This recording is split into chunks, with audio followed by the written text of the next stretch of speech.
کی غرض سے آ کر جمعہ بھی پڑھتے ہیں۔ قریب 80% باہری لوگ سے اور یہاں کے ساکنان رہنے والے جو مسجد بھر جاتی ہے۔ 8 چھوٹے بڑے اسکول اور مدرسہ مسلم اور غیر مسلم کے ہیں۔ کوتوالی، ریلوے جنکشن، 3 بینک، سرکاری اسپتال، ڈاک خانہ، بس اسٹاپ اور وہابی کی 3 اور سنی کی 2 مسجدیں بھی ہیں۔ کیا مذکورہ جگہ اس جگہ شہر یا فلاح شہر کے حکم میں داخل ہے اور جمعہ کے بعد ظہر ثابت ہے یا نہیں؟ یہ جو چیزیں ہیں اس جگہ کے بارے میں سب کچھ ہے، جنکشن ہے، اسٹیشن ہے اور ساری چیزیں ہیں، ریلوے ہیں، 3 بینک، سرکاری ساری چیزیں سب موجود ہیں۔ کیا ایسی جگہ جمعہ پڑھا جائے نہ پڑھا جائے؟ دارالعلوم فضل رحمانیہ سے یہ سوال کیا گیا۔ اب جواب کیا لکھا؟ اعلیٰ حضرت امام احمد رضا محدث بریلوی رضی اللہ تعالیٰ عنہ فرماتے ہیں کہ شہر کی یہ تعریف کہ جس میں اکابر مساجد میں، آپ کو ایک بات اور بتا دیں اسی درمیان کہ جمعے کی شرائط کے لیے، جمعے کی نماز کے لیے 8 شرطوں کا ہونا ضروری ہے، جو شرطیں قانون شہید، بہار شہید دیگر کتابوں میں مذکور ہیں۔ اس میں سے ایک اہم شرط ہے مصر یا فنائے مصر ہونا۔ مصر کا مطلب ہوتا ہے شہر ہونا، اور شہر اور فنائے شہر یعنی شہر کے آس پاس کی چیزیں جو ملی ہوئی ہیں، ریلوے اسٹیشن ہے، ڈاک خانہ ہے، بینک ہے، یہ ساری چیزیں جو شہر سے جڑی ہوتی ہیں، بس اسٹینڈ ہے، یہ سب کچھ اسے کہتے ہیں مصر یا فنائے مصر۔ اب مصر کی تعریف کتابوں میں، اصول فقہ میں اور علماء کے نزدیک کیا ہے؟ اس میں 2 تعریفیں ہیں، 2 طرح کی تعریفیں ہیں۔ اور ایک بات اور سمجھ لیں، ایک لفظ اس میں آئے گا ظاہر الروایہ اور ایک ہے نادر الروایہ۔ دونوں کیا ہے؟ ظاہر الروایہ کا مطلب یہ ہے کہ جس بات کو، جس مسئلے کو اکثر علماء نے اتفاق کیا، اس کو تسلیم کیا، اس کو مانا۔ کتنے علماء نے؟ اکثر نے۔ کتنے نے؟ اکثر نے۔ اور نادر الروایہ کا مطلب یہ ہوتا ہے کہ جسے کسی 1 یا 2 لوگوں نے کسی بات کو کہا، جیسے کسی مسئلے پر جتنے لوگ یہاں بیٹھے ہیں سب کی ایک رائے ہو جائے، لیکن 1-2 لوگ اس میں کہہ دیں کہ نہیں ایسا نہیں، تو اکثر کی جو بات ہوگی، تو اب آپ حضرات کسی اکثر کے قول پر عمل کریں گے کہ کسی 2 آدمی کی بات؟ بات سمجھ میں آ گئی؟ یہ آپ نے ظاہر الروایہ اور نادر الروایہ سمجھ گئے؟ اب آپ مسئلے کو آپ سمجھتے ہیں۔ اعلیٰ حضرت فرماتے ہیں کہ شہر کی یہ تعریف کہ جس کی اکبر مساجد میں، یعنی سب سے بڑی مسجد میں، اس کے سکان یعنی رہنے والے جن پر جمعہ فرض ہے، یعنی مرد عاقل بالغ تندرست نہ سما سکیں، پوری مسجد میں نہ بھر سکیں، وہ ہمارے ائمہ ثلاثہ رحمہم اللہ تعالیٰ سے ظاہر الروایہ کے خلاف ہے۔ ظاہر الروایہ کے خلاف ہے یہ تعریف۔ ایک تعریف یہ ہے کہ شہر اسے کہیں گے کہ جس محلے کے، جس علاقے کے رہنے والے لوگ کسی سب سے بڑی اس علاقے کی مسجد میں نہ آ سکیں سب لوگ مل کر، تو اسے شہر کہتے ہیں۔ یہ ظاہر الروایہ کے خلاف ہے یہ تعریف، ٹھیک ہے؟ بات سمجھ میں آ گئی اتنی؟ اب آگے دیکھیں، اور جو کچھ ظاہر الروایہ کے خلاف ہے مرجوع عنہ اور متروک ہے۔ کیا مطلب؟ مرجوع عنہ اسے کہا جاتا ہے کہ جو کہ راجح کے خلاف ہو، یعنی یہ کہہ لیں کہ ایک اعلیٰ ہے اور اس کے خلاف کوئی بات ہے، اور متروک عنہ کا مطلب ہوتا ہے جسے چھوڑ دیا گیا ہے، جسے قبول نہیں کیا جا سکتا۔ بات سمجھ میں آ رہی ہے؟ اب آگے اس کے فرمایا کما فی البحر الرائق والخیریہ ورد المحتار وغیرہما، یہ کتابوں کے نام ہیں۔ آگے فرماتے ہیں، پھر چند سطر کے بعد تحریر فرماتے ہیں، ظاہر ہے کہ اس روایت غریبہ کی طرف کی تعریف بہت سے چھوٹے چھوٹے مزرعوں پر صادق آتی ہے جنہیں کوئی مصر یا جامع یا مدینہ نہیں کہتا۔ بہت سے دیہات اور علاقے ایسے مل جائیں گے کہ جہاں پر مسجد ہے لیکن اس میں سارے لوگ نہیں سما سکیں گے، لیکن اس کو کوئی شہر کہتا ہے؟ نہیں کہتا۔ بات سمجھ میں آ رہی ہے؟ آگے فرماتے ہیں، پھر 2 سطر بعد تحریر فرماتے ہیں، طرفہ یہ کہ وہ پاک مبارک 2 شہر جس کی مصریت پر اتفاق ہے اور ان میں زمانہ اقدس حضور اکرم علیہ الصلوۃ والسلام سے جمعہ قائم ہے، یعنی مدینہ اور مکہ معظمہ، اس تعریف کی بنا پر وہ بھی شہر ہونے سے خارج ہو جائیں گے۔ اور اس کے بعد فرمایا تو اس کی بے اعتباری میں کیا شبہ ہے؟ صحیح تعریف شہر کی یہ ہے کہ وہ آبادی جس میں متعدد کوچے، متعدد کا مطلب ہوتا ہے کئی، متعدد کوچے ہوں، دوامی بازار ہو، یعنی ہمیشہ بازار لگا رہتا ہو، دوامی بازار ہوں، نہ وہ جسے پیٹ کہتے ہیں، اور وہ پرگنہ ہے۔ پرگنہ تحصیل کو کہا جاتا ہے۔ کسے کہتے ہیں؟ تحصیل کو۔ پرگنہ ہے کہ اس کے متعلق دیہات گنے جاتے ہوں اور اس میں کوئی حاکم مقدمات رعایا فیصلہ کرنے پر مقرر ہو۔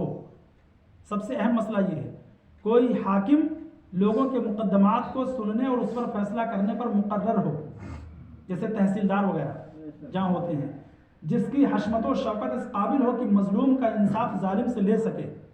آگے فرماتے ہیں، اعلیٰ حضرت فرما رہے ہیں، فرماتے ہیں جہاں یہ تعلیم صادق ہو وہی شہر ہے اور وہی جمعہ جائز ہے۔ ہمارے ائمہ ثلاثہ رضی اللہ تعالیٰ عنہم سے یہی ظاہر الروایہ ہے، کما فی الہدایہ والخانیہ والزہیریہ، سب کتابوں کے نام ہیں، بڑی بڑی کتابیں ہیں، یہ سب آج سے 1000 سال پرانی کتابیں جو محدثین اور مفسرین کی ہیں۔ والخلاصہ والعنایہ والحلیہ والغنیہ والدر المختار والہندیہ، ان تمام کتابوں کے نام ہیں، ساری کتابوں میں یہی مذکور ہے۔ اس کے بعد کیا فرمایا، اور یہی مذہب ہمارے امام اعظم کے استاذ اور حضرت عبداللہ ابن عباس رضی اللہ تعالیٰ عنہما کے شاگرد اور خاص حضرت امام عطا بن رباح، بہت بڑے محدث ہیں، ان کا بھی یہی عقیدہ تھا۔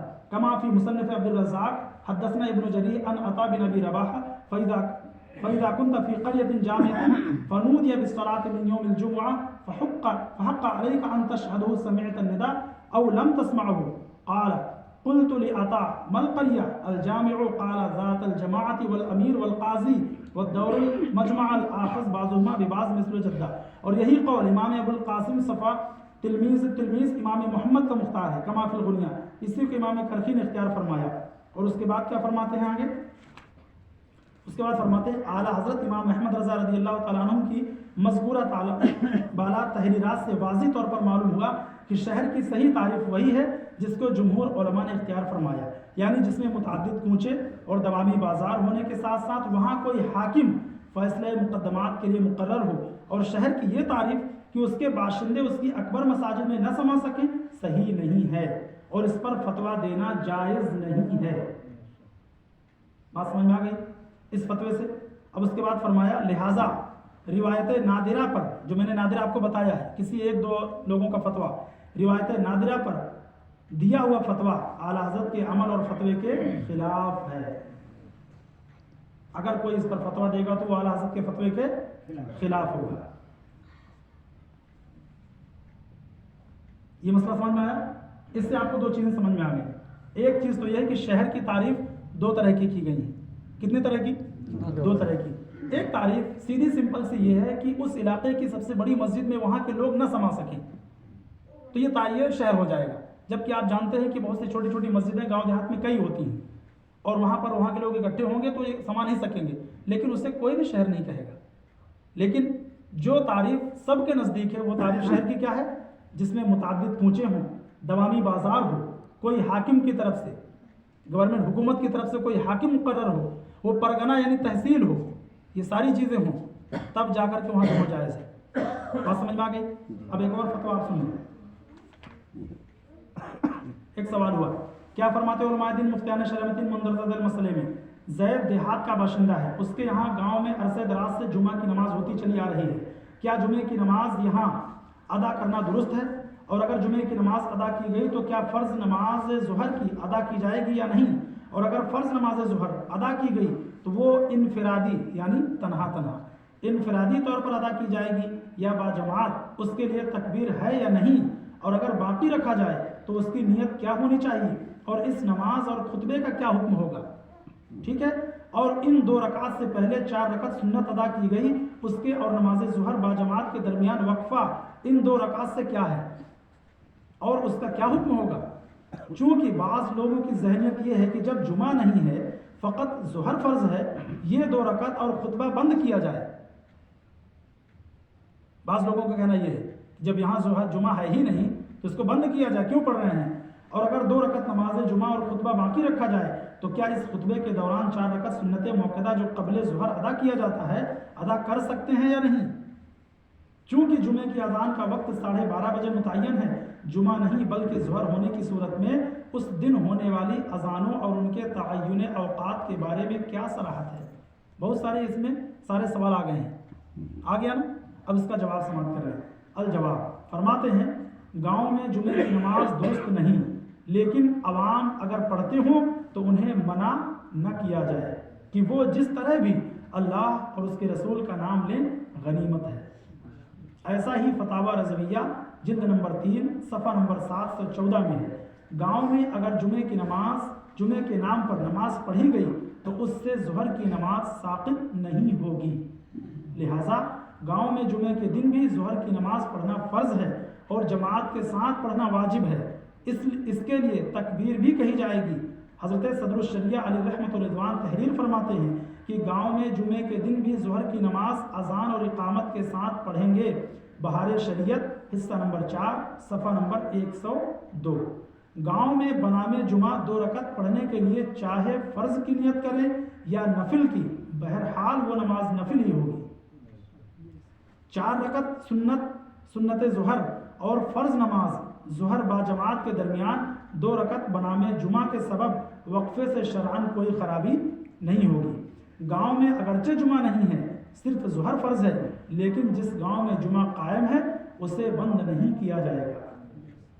کہ عام طور پر لوگ جو 5 وقتی نماز نہیں پڑھتے وہ جمعے کے نام سے 8 دن پر مسجد میں حاضر ہو جاتے ہیں، اور آج کل تو یہ عام رواج ہے، اور اللہ اور رسول کا نام لے لیتے ہیں۔ پورے یوپی میں ہمیشہ 12:30 بجے ظہر کا وقت یقیناً ہو جاتا ہے، لہٰذا اس گاؤں میں بنام جمعہ جو اذان ہوتی ہے اسی اذان سے ظہر کی نماز پڑھی جائے گی، اور اس کے لیے الگ سے اذان کی ضرورت نہیں ہے۔ بات سمجھ میں آئی؟ یہ مسئلہ بھی آپ نے سن لیا۔ ایک اور مسئلے میں سوال کیا گیا، دیہات میں جہاں شرائط جمعہ نہیں پائی جاتی ہیں، ایسی جگہ پر احتیاط ظہر یا فرض ظہر باجماعت ادا کرنے کی صورت میں لوگ اعتراض کرتے ہیں، اس کے لیے کیا حکم ہے؟ جہاں پر جمعہ نہیں ہے وہاں پر لوگ اعتراض کرتے ہیں کہ نہیں پڑھنا چاہیے، جیسے کہ یہاں اعتراض کچھ لوگوں نے کیا جیسے، تو اس کے لیے کیا جواب ہے؟ فرمایا الجواب، علماء حنفیہ کے نزدیک دیہات میں جمعے کی نماز جائز نہیں ہے۔ یہی مذہب امیر المؤمنین علی مرتضیٰ کرم اللہ تعالی وجہہ کا ہے۔ وہ فرماتے ہیں لا جمعۃ ولا تشریق ولا فطر ولا ضحیٰ الا فی مصر جامع او مدینۃ عظیمہ، سنن بیہقی جلد نمبر 3 صفحہ نمبر 254۔ اور یہی مذہب حذیفہ، حضرت عطا، حضرت حسن، حضرت ابراہیم نخعی، حضرت مجاہد بن سیرین، حضرت سفیان ثوری، حضرت سحنون رضی اللہ تعالیٰ عنہ اجمعین کا ہے۔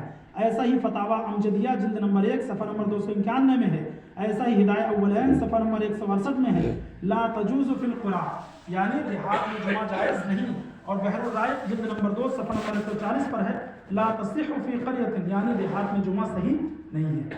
اور جب دیہات میں جمعہ جائز نہیں تو وہاں 4 رکعت احتیاط ظہر پڑھنا غلط ہے، اس لیے کہ احتیاط ظہر تو خواص کے لیے ہے، وہاں ہوتی ہے کہ جہاں جمعے کی ادائیگی میں کچھ شبہ ہو، جیسے کہ ہمارے شہروں میں اور دیہاتوں میں تو جمعہ نہ ہونے کا یقین ہے، اس لیے وہاں احتیاط ظہر پڑھنا جائز نہیں ہے، بلکہ دیہات میں دوسرے دنوں کی طرح جمعے کے دن بھی ظہر کی نماز باجماعت پڑھنا واجب ہے۔ احتیاط ظہر نہیں بلکہ یقینی طور پر ظہر پڑھنا ہے، ظہر کی جماعت کے ساتھ، جیسا کہ فتاویٰ عالمگیری جلد نمبر 1 صفحہ نمبر 145 پر ہے من لا تجب علیہم الجمعہ من اہل القریٰ والبوادی لہم ان یصلوا الظہر بجماعت یوم الجمعہ باذان و اقامت، رد المحتاج جلد نمبر 2 صفحہ نمبر 138 میں ہے لو صلوا فی القریٰ لزمہم ادا الظہر، اگر لوگوں نے جمعہ پڑھا اس دن تو ان کے اوپر لازم ہے کہ ظہر بھی پڑھیں، ٹھیک ہے۔ اس کے بعد دیکھیں، اور فتاویٰ رضویہ جلد نمبر 3 صفحہ نمبر 704 پر اعلیٰ حضرت قدس سرہ تحریر فرماتے ہیں یہی ظاہر ہے، اور بہار شریعت حصہ 4 صفحہ نمبر 102 میں ہے جمعے کے دن بھی گاؤں میں ظہر کی نماز اذان اور اقامت کے ساتھ باجماعت پڑھنا ضروری ہے۔ ظہر کی نماز باجماعت پڑھنے پر لوگ جو اعتراض کرتے ہیں وہ غلطی پر ہے۔ دوبارہ سن لیں، ظہر کی نماز باجماعت پڑھنے پر جو لوگ اعتراض کرتے ہیں وہ غلطی پر ہیں، مگر دیہات میں جہاں جمعے کی نماز عوام پڑھتے ہیں انہیں منع نہ کیا جائے۔ فتنہ برپا باز نہ آئیں گے، فتنہ برپا کریں گے تو ان کو اتنا ہی کہنا ہوگا کہ بھائیو ظہر کی 4 رکعت بھی پڑھو کہ تم پر ظہر فرض ہے، جمعہ پڑھنے سے تمہارے ذمے سے ظہر ثابت نہیں ہوگی، فرض ظہر بھی جماعت سے ہی پڑھنے کو کہا جائے کہ بے عذر ترک کرنا، جماعت کو چھوڑنا یہ گناہ ہے۔ بات سمجھ میں آ رہی ہے؟ یہ امام جلال الدین احمد امجدی رحمۃ اللہ علیہ کا فتویٰ ہے، جسے کہ ہندوستان ہی نہیں پوری دنیا میں لوگ تسلیم کرتے اور مانتے ہیں۔ اور دوسرا انہی کا ہے فتاویٰ فیض الرسول، ہمارے ہاتھ میں ہے، اس میں بھی آپ دیکھیں کہ آپ سے سوال کیا گیا تو آپ نے کیا فرمایا۔ اسی طرح کے سوال ہوا ان سے کہ گوشائے گنج ایک ایسا قصبہ ہے جہاں پر نہ کوئی عدالت ہے اور نہ کچہری ہے اور نہ ہی وہاں پر کوئی حاکم شرع رہتا ہے، لیکن ایک بڑا بازار ہے اور ہندو مسلم کی ایک آبادی ہے، مسلمانوں کی آبادی تقریباً 400 سے 500 کے قریب ہے، ایسی صورت میں موضع گوشائے گنج میں جمعہ ہو سکتا ہے یا نہیں؟ سوال نمبر 2، جن دیہاتوں میں عرصے دراز سے جمعہ ہو رہا ہے تو وہاں جمعے کو روکا جائے یا نہ روکا جائے؟ یہ 2 سوال ہوئے۔ جواب کیا فرمایا؟ صحت جمعہ کے لیے، صحت مطلب جمعہ صحیح ہونے کے لیے، جمعہ صحیح ہونے کے لیے مصر یا فنائے مصر ہونا شرط ہے، اور مصر کی تعریف مذہب معتمد و مسلک مستند پر حسب ذیل ہے۔ مصر وہ آبادی ہے جس میں متعدد کوچے اور دوامی بازار ہوں اور وہ ضلع یا پرگنہ ہو، اس کے متعلق دیہات گنے جاتے ہوں اور اس میں کوئی حاکم مقدمات اور رعایا فیصلہ کرنے پر مقرر ہو جس کی حشمت و شوکت اس قابل ہو کہ مظلوم کا انصاف ظالم سے لے سکے۔ جہاں یہ تعریف صادق ہو شرعاً وہی شہر ہے، وہاں جمعہ صحیح اور درست ہے، ورنہ نہیں۔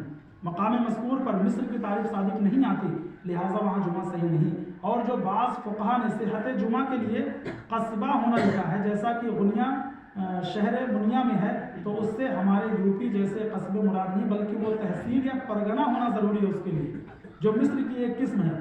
لہٰذا گوشہ گنج میں اگر مذکورہ بالا آبادی اور بازار کی بنا پر یہاں کے عرف حادث کے لحاظ سے قصبہ کہا جاتا ہے تو جب بھی صحت جمعہ کے لیے اس کو کافی نہیں مانا جائے گا۔ دوسرا سوال جو ہوا تھا کہ جمعہ ہو رہا ہے تو کیا اس کو بند کریں یا چالو رکھیں؟ اس کے بارے میں فرماتے ہیں ارأیت الذی ینہی عبدا اذا صلی، قرآن شریف کی آیت ہے، یعنی کہ آپ دیکھتے ہیں ان لوگوں کو جو لوگوں کو نماز سے روکتے ہیں، اس کے بارے میں فرمایا کہ اس سے خوف کرتے ہوئے مسلمانوں کو مطلقاً نماز جمعہ سے روکا نہیں جائے گا، لیکن مسئلہ شرعیہ سے ضرور آگاہ کیا جائے۔ دیہات میں جمعہ ادا نہیں ہوتا، ظہر پڑھنا ضروری ہے، جیسا کہ شامی میں قہستانی سے ہے لو صلوا فی القرآن لزموا ادا الظہر، یعنی اگر دیہات میں جمعہ پڑھ لی تو انہیں ظہر پڑھ لینا ضروری اور فرض ہے۔ یہ تو ہو گئی کتابیں، اس میں بہت سارے سوال ہیں اور بھی۔ اب یہ جو اہم مسئلہ میں آپ کو بتا دوں، یہ مجلس شرعی کے فیصلے ہیں۔ حضور تاج الشریعہ علیہ رحمۃ الرضوان نے اس میں وضاحت فرمائی تھی، میں اس وقت موجود تھا۔ 2002 میں یہ شرعی کونسل آف انڈیا، ہندوستان کے ساتھ ساتھ دیگر ملکوں کے بھی علماء اکرام، پورے ملک کے سارے علماء بیٹھ کر کے کسی مسئلے میں جب وضاحت کرتے ہیں، تفصیل سے بات کرتے ہیں تو اس پہ فیصلہ کیا جاتا ہے۔ اس میں یہ فیصلہ ہوا تھا، اس میں سوال ہوا تھا اور سوال کے بعد اس کا جواب لکھا گیا تھا۔ سوال کیا، آپ اس کو پڑھ لیں، بس آخری بات ہے۔ دیہات میں جمعے کے تعلق سے ایک مسئلہ آیا تھا، اس مسئلے کو علماء کے درمیان، مفتیان اکرام کے درمیان رکھا گیا تھا کہ اس میں کیا کیا جائے۔ یہ جو آپ کے یہاں جو حالات پیش ہیں، یہی حالات سبھی جگہ آ رہے تھے، اس وجہ سے سیمینار ہوا تھا۔ سوال کیا گیا تھا مذہب حنفی میں جمعے کے لیے مصر ہونا شرط ہے، یعنی شہر ہونا شرط ہے، جیسا کہ ہدایہ وغیرہ میں ہے۔ جمعہ مصر جامع یا مصر کی عیدگاہ ہی میں صحیح ہے، دیہات میں جمعہ جائز نہیں ہے، مگر اب عام طور پر دیہات میں بھی جمعے کی نماز پڑھی جاتی ہے، جیسا کہ آج کل ہم دیکھ رہے ہیں، اور ایک عرصے سے علماء اور خواص بھی اس میں مبتلا ہو چکے ہیں، کیونکہ جو لوگ دیہات میں رہتے ہیں یا وہاں پہنچ جاتے ہیں، وہاں وہ عوام کے ساتھ جمعے کی نماز بھی پڑھتے ہیں۔ اس لیے یہ ضرورت پیش آئی کہ مصر کی تعریف کے پیش نظر گاؤں دیہات میں جمعے کے تعلق سے غور کر لیا جائے۔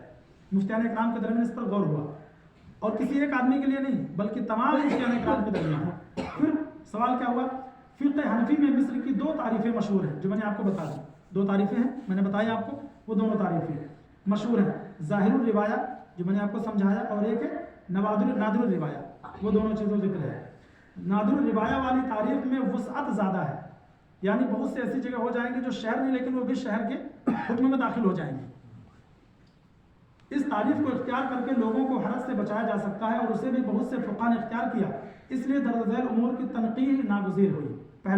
پہلی یہ کہ مصر کی تعریف ظاہر الروایہ کے مطابق کیا ہے اور نادر الروایہ کے مطابق کیا ہے۔ نمبر 2، کیا آج کے حالات میں روایت نادرہ پر فتویٰ اور عمل جائز ہے؟ دوسرا۔ نمبر 3، گاؤں دیہات میں جمعے کے ساتھ ظہر باجماعت کی اجازت ہے کہ نہیں؟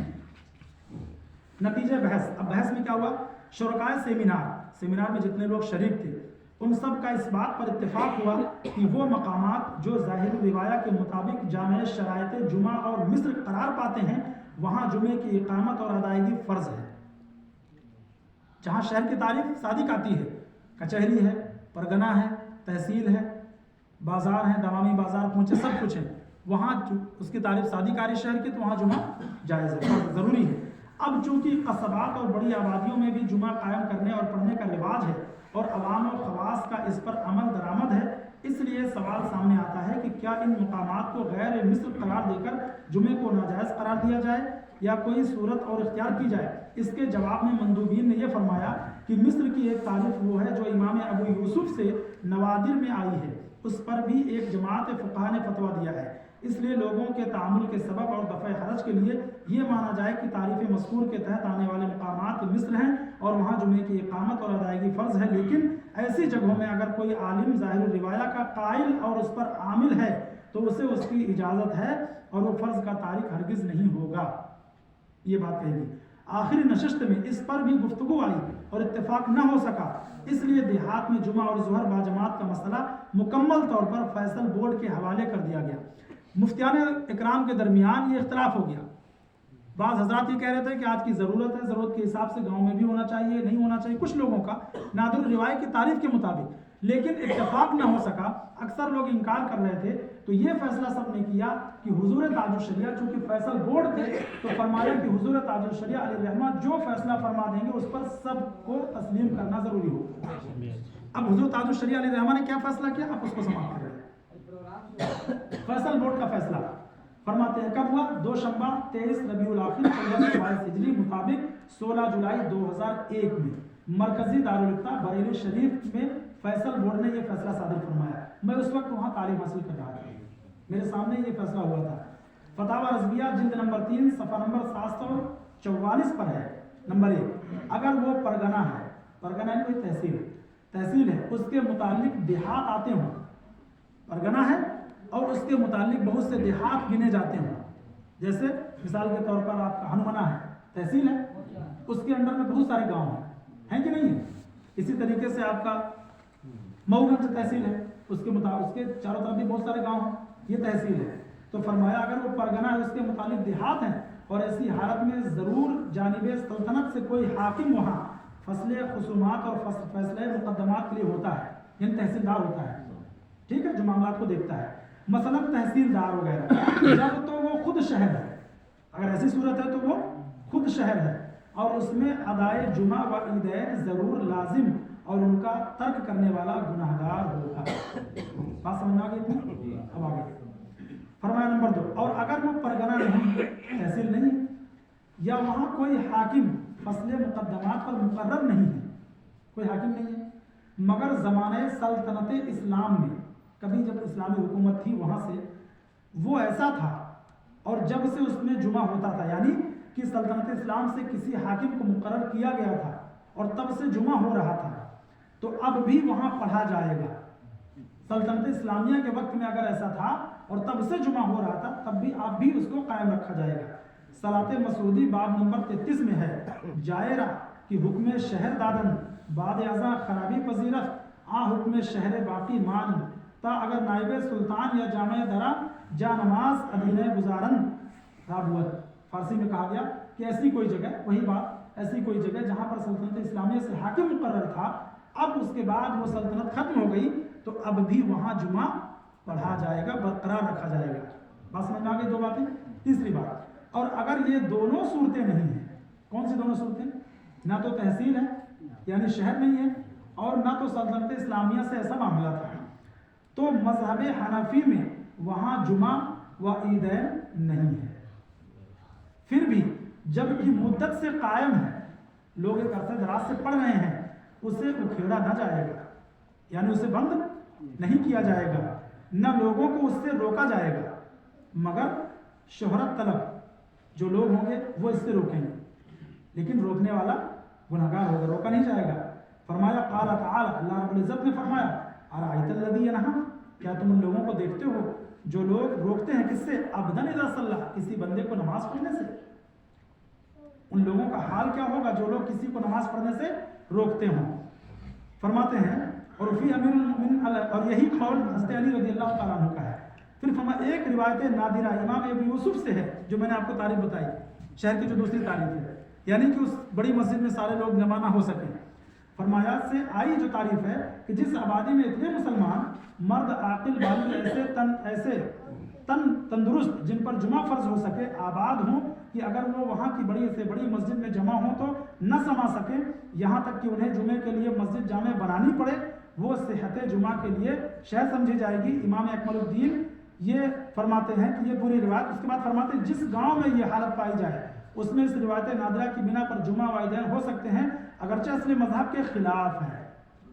روایت نادرہ کی بنیاد پر ہوگا لیکن اصل مذہب کے خلاف ہے، یعنی جو اکثر کا قول ہے، جو تمام ائمہ کا قول ہے، اس کے خلاف ہوگا۔ اب آگے کیا فرماتے ہیں؟ ان عبارتوں کی روشنی میں یہ حکم دیا جاتا ہے، یہ حضور تاج الشریعہ نے وضاحت فرمائی، اب حکم کیا فرمایا اس کو دیکھیں۔ نمبر 1، جو آبادی، عبارت نمبر 1 یعنی جو شہر جس کی تعریف کی ہے کے مطابق شہر ہے وہاں جمعہ اور عیدین کی اقامت اور ادائیگی فرض ہے، جو شہر ہے۔ نمبر 2، اسی طرح عبارت نمبر 2 یعنی جو سلطنت اسلامیہ والا جو مسئلہ بیان کیا تھا کے مطابق جو مقام پہلے شہر تھا جب سے اب تک وہاں جمعہ ہوتا آیا ہے لیکن اب وہاں حاکم اور امیر نہیں ہے تو بھی وہاں جمعہ برقرار رکھا جائے گا۔ فرماتے نمبر 3، جو آبادی، عبارت نمبر 3 اور روایت نادرہ کے تحت آتی ہے، یعنی کہ جو نہ شہر ہے نہ سلطنت اسلامیہ کے وقت سے وہاں جمعہ قائم ہے، اس کے علاوہ جو آبادی آتی ہے اور یہ جو تعریف صادق آتی ہے کہ اس کے اکثر اس علاقے کے کسی مسجد میں لوگ نہ سما سکیں، اس کی تعریف جہاں صادق آتی ہے اور وہاں جمعہ ہوتا ہے تو وہاں منع نہ کیا جائے، خصوصاً جب کہ عوام اور خواص جمعے میں شریک ہوتے ہیں، اور کوئی ترک کرے تو مفسدہ اور فتنے کا دروازہ کھلے گا۔ جو آبادی عبارت نمبر 4 کے تحت آتی ہے، عبارت نمبر 4 کیا ہے؟ جس میں فرمایا گیا کہ یہ تعریف بھی صادق نہیں آ رہی ہے کہ جہاں پر چند لوگ موجود ہیں ایسے، جو عبارت نمبر 3 اور روایت نادرہ کے تحت عبارت نمبر 4 کے تحت آتی ہے تو وہاں جمعہ اور عیدین کی اقامت اور ادائیگی مذہب حنفی کی روح سے جائز نہیں ہے، مگر عوام پڑھتے ہوں تو روکا نہ جائے اور انہیں بنرمی اس کی تلقین کی جائے کہ آپ پر ظہر بھی فرض ہے اور اس کی جماعت واجب ہے۔ یہ تمام باتیں ہو گئیں، سارے فتوے آپ نے سن لیے۔ اس طریقے کے اتنی کتابیں میں لا سکتا تھا کہ جو کہ ہمارے گاڑی میں سما بھی نہ سکتی، اور کسی حضرات کو اگر دیکھنا بھی ہوگا تو فتاوی رضویہ شریف سے لے کر فتاوی شامی وغیرہ جتنی کتابیں دیکھنی ہوں گی سب کے سب ریوا دارالفتہ میں موجود ہیں، دیکھ سکتے ہیں۔ لیکن ان تمام فتاووں کے بعد جو گفتگو کا حاصل ہے وہ صرف اور صرف یہ ہے کہ چند باتیں شرائط کے لیے، شرطوں میں سے جو شرطیں ہیں ان میں سے ایک شرط مصر یا فنائے مصر کا ہونا ہے۔ جہاں پر وہ تعریف صادق آئے گی وہاں پر جمعہ جائز ہوگا، جہاں پر نہیں آئے گی وہاں پر جمعہ جائز نہیں ہوگا۔ اتنی بات سمجھ میں آئی؟ اب جو 2 تعریفیں ہیں اس میں نے آپ کو یہ بھی بتا دیا کہ ایک تعریف اکثر ائمہ کی ہے، ظاہر الروایہ کی ہے، تمام لوگوں کی ہے، اس تعریف کے خلاف ایک قول ہے امام ابو یوسف کا، اس پر کسی نے فتویٰ نہیں دیا، بلکہ اسی میں ذکر ہے کہ اعلیٰ حضرت علی رحمۃ الرضوان نے فتاوی رضویہ میں لکھا تو ضرور ہے کہ ایک روایت حضرت امام ابو یوسف سے بھی مروی ہے، لیکن اس کے بعد بھی اعلیٰ حضرت نے کبھی فتویٰ نہیں دیا اس پر، ہمیشہ آپ نے فتویٰ دیا کہ دیہات میں جمعہ جائز نہیں ہے۔ بات سمجھ میں آ رہی ہے؟ اب میں اپنی آخری گفتگو میں آپ سے یہ گزارش کروں گا کہ اس میں جو ایک قول سامنے آپ نے یہ بھی سنا ہے کہ اگر جن حضرات کو ظاہر الروایہ پر عمل کرنا ہے وہ کریں گے، اگر کوئی شخص ایسا ہے نادر الروایہ پر عمل کرتے ہوئے اگر وہ پڑھتا ہے کہ نہیں ہم صرف جمعہ ہی پڑھیں گے، تو کیا اس پر ضروری ہے کہ وہ پڑھ لے اور نہ پڑھے، اور لوگ اگر پڑھ رہے ہیں تو اسے روکا جائے؟ کیا اس سے کوئی نقصان ہوگا؟ اگر اسی مسجد میں مثال کے طور پر جمعے کی نماز ہو رہی ہے، جمعے کی نماز کے بعد ظہر کی نماز ہو رہی ہے اور لوگ پڑھ رہے ہیں، تو کیا اس سے کوئی گناہ ہو رہا ہے؟ نماز پڑھنے سے کوئی گناہ ہو رہا؟ نہیں ہو رہا۔ جن حضرات کو نہیں پڑھنا ہو، میری اپنی گزارش ہے یہ، جن حضرات کو نہیں پڑھنا ہو وہ حضرات جمعہ کی نماز پڑھنے کے بعد ایک کنارے اپنی سنت پڑھ لیں، چاہے تو گھر میں پڑھ لیں یا مسجد میں ہی پڑھیں تو سنت ادا کریں، کوئی آپ کو منع نہیں کرے گا، کوئی نہیں روکے گا۔ میری گزارش ہے کہ نہ تو اس پر آپ ضد کریں کہ نہیں صرف جمعہ ہو ظہر نہیں ہوگا، اور نہ اس پر ضد کریں کہ نہیں کوئی نہیں پڑھے گا، سب پڑھیں گے۔ نہ پڑھنے پہ کسی کو زبردستی کی جائے اور نہ روکنے پہ زبردستی کی جائے، لڑنے بھڑنے کی ضرورت نہیں ہے۔ میں ایک بات اور ضرور کہہ دوں گا کہ یہ طریقہ غلط تھا، جس طریقے سے یہاں ظہر شروع کی گئی یہ طریقہ غلط تھا، اس طریقے کی وجہ سے یہ فتنہ برپا ہوا ہے۔ اگر یہی معاملہ، یہی بات لوگوں کو بٹھا کر کے اور سب کے سامنے مشورہ کیا جاتا اور لوگوں کو سمجھایا جاتا کہ یہ شریعت کا مسئلہ ہے، یا پہلے مجھے بلا لیا جاتا کہ ایسا ایسا مسئلہ ہم یہاں شروع کرنا چاہ رہے ہیں حضرت، تو کیا شریعت کا حکم کیا ہے، کیا ضروری ہے، کیا صحیح ہے، کیا غلط ہے، اس کے بعد کوئی نہ اتفاقی میرے خیال میں نہیں ہوتی۔ اس لیے ایسا کام نہ کیا جائے، جب بھی کوئی بات ایسی ہو تو مشورہ کرنا چاہیے۔ اب اس کے بعد اگر کسی کو کوئی سوال کرنا ہو، جناب آپ کو بھی